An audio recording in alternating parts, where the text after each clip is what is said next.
What's going on, man? Christopher Lopez here with Jersey Beast TV, and in this video we're going to talk about whether or not push-ups build muscle.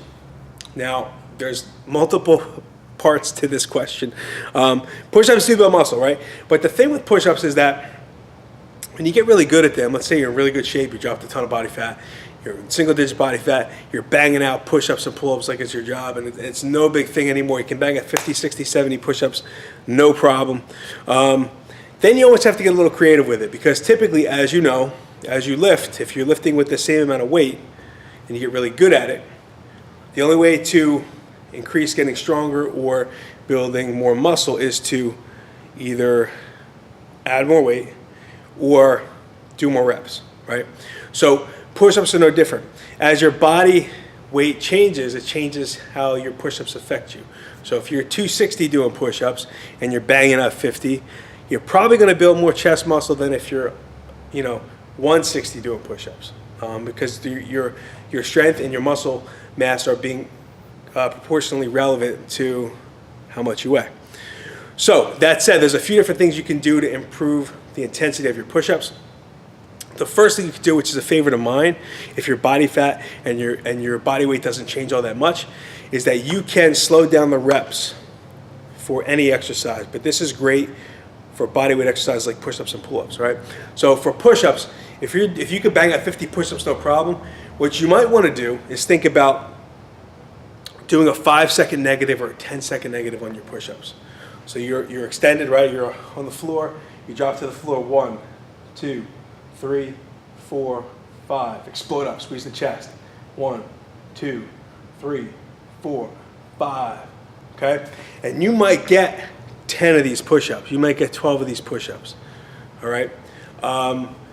Your rep range, your rep count's definitely going to drop on these, but it's going to crank up the intensity.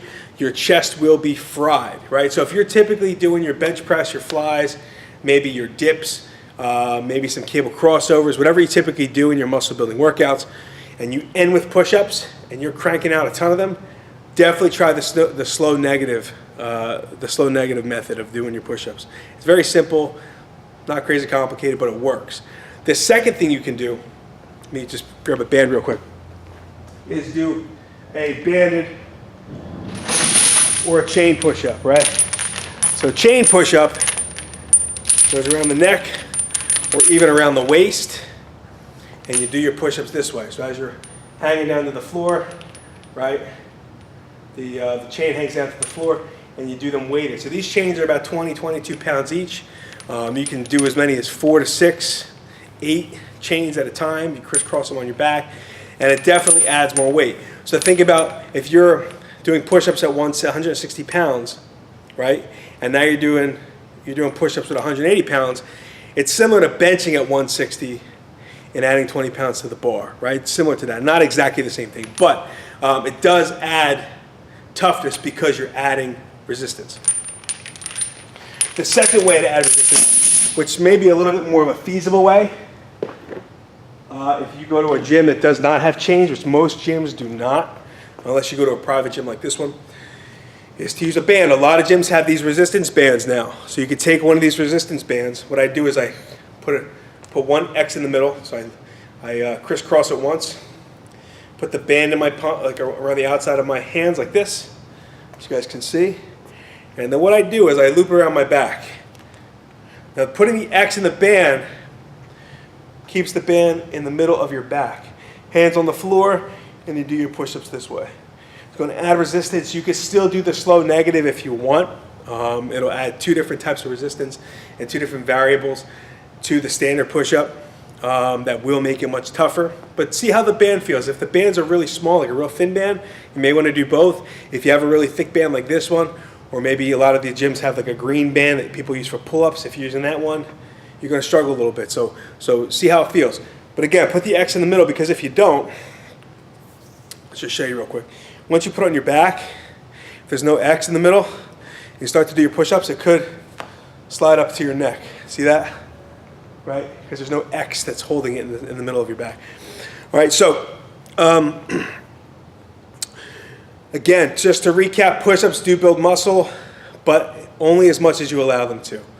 So what I would suggest is if you're cranking out 50, 60, 70 push-ups, 100 push-ups in a workout, and you know, they're not getting any tougher, try the methods we talked about today. Because remember, again, building muscle is about muscle fiber damage and intensity in your workouts. You can only create more intensity with more resistance, slowing the rep count down, or adding more reps. Typically, those are the three main ways to do it. Especially with bodyweight exercises, you're kind of limited with kind of varying the method. You can't really do drop sets with a bodyweight exercise.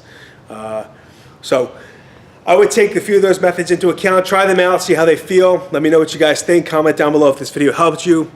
Make sure you like the video, share it, and subscribe. And once you subscribe, click that red button. Click the little bell icon to be notified when I post new videos, which is going to be quite often. All right, guys, thanks for watching this video.